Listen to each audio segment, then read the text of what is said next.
Binasag ni 6th Division World Champion Oscar De La Hoya si Floyd Money Mayweather sa napapabalitang posibleng pag-collapse ng kanilang bakbakan ni pambansang kamao Manny Pacquiao na planong ipalabas ng Netflix sa Setyembre.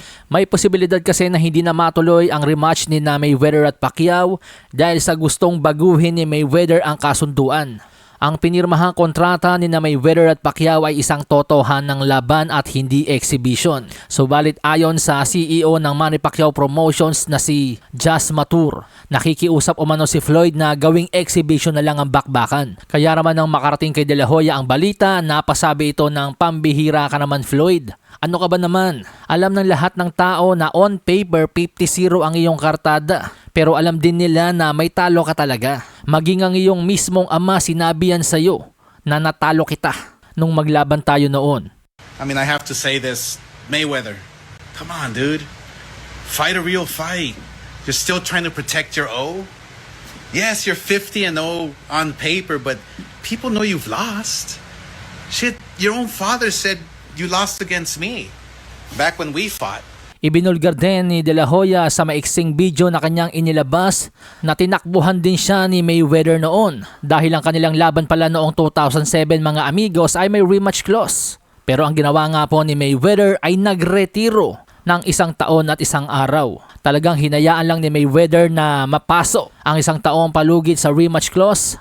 Tsaka ito bumalik sa boxing. Kaya naman pakiwari ni De La Hoya ay talagang iniwasan siya at tinakbuhan ni Mayweather noon. And what's crazy is that people don't know that we had a rematch clause for 1 year. And what do? Your pussy ass retires for 1 year and 1 day.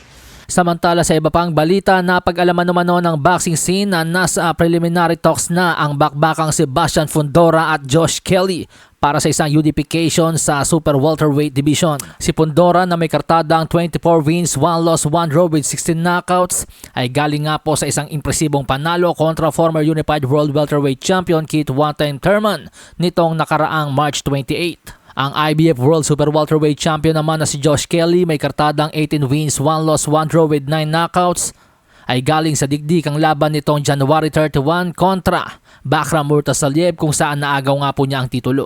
Ayon sa source na nakausap ng boxing scene, nasa paunang yugto pa lamang ang mga talakayan at hindi pa napag-uusapan ang eksaktong petsa, lugar para sa posibleng unification bout. Gayunpaman makabuluhan daw na ganapin ito sa huling bahagi ng summer o kaya naman sa unang bahagi ng taglagas. Malasahin ang baraha, patunayan mo sa'kin ha. Sino man ang mabunot na kalaban, di ka tatakbo ha. Sa bayan ko sa bayan,